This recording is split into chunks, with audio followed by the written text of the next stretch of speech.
আসসালামু আলাইকুম। আজকে আমরা দেখাবো কিভাবে খুব সহজেই একটা পাসপোর্ট সাইজের ছবি এডিট করা যায়। চলেন শুরু করা যাক। তো আমরা অ্যাডোব ফটোশপ 7.0 দিয়ে কাজটি করব, কারণ অ্যাডোব ফটোশপ 7.0 এটা বিনামূল্যে পাওয়া যায় এবং খুব সহজে এডিট করা যায়। সব ধরনের মানুষ এটা দিয়ে কাজ করতে পারবে। তা আমাদের অ্যাডোব 7.0 ওপেন হয়ে গেছে এবং আমরা ছবি একটা নিয়ে আসব। আমাদের ফোল্ডারে চলে যাই এবং একটা ছবি ড্র্যাগ করে ফটোশপের ভিতরে প্রবেশ করালাম। এবং প্রথম যে কাজ সেটি হচ্ছে একটা পাসপোর্ট সাইজ ছবি তৈরি করার জন্য প্রথমে ওয়াইটে দিতে হবে 1.5 ইঞ্চি এবং হাইটে দিতে হবে 1.9 ইঞ্চি এবং রেজলিউশন দিতে হবে 300। আর কোনো কাজ নেই। এবার আমরা চলেন ছবিটা কেটে নিই। সাইজ মতন আমরা যেভাবে দরকার সেভাবে আমরা ছবিটা সেট করব।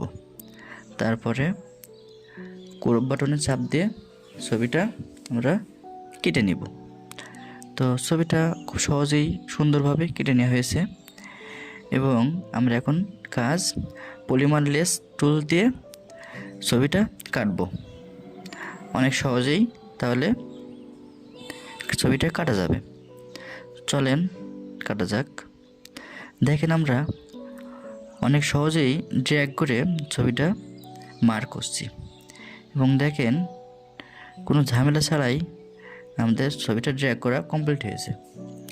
এবং আমরা ব্যাকগ্রাউন্ড বাটন চাপ দিয়ে ছবিটা ব্যাকগ্রাউন্ড চেঞ্জ করব। ইচ্ছা করলে আমরা অন্য কালার দিতে পারি। চলেন চেষ্টা করা যাক কী কী কালার দেওয়া যায় পেছনে। তো এখানে মোটামুটি সব কালারই দেওয়া যায় এবং ম্যাজিক টুলস যেটা আছে, ম্যাজিক টুলসের মাধ্যমেও আমাদের কালারগুলো চেঞ্জ করতে পারি। চলেন একটু লাল কালার দিয়ে দেখি কেমন লাগে। তো লাল কালার দিলাম। স্ট্যান্ডার্ড কালার যেহেতু লাল কালার নাই, সেহেতু আমরা অন্য একটা কালার এখানে দিতে পারি। তো দিলাম।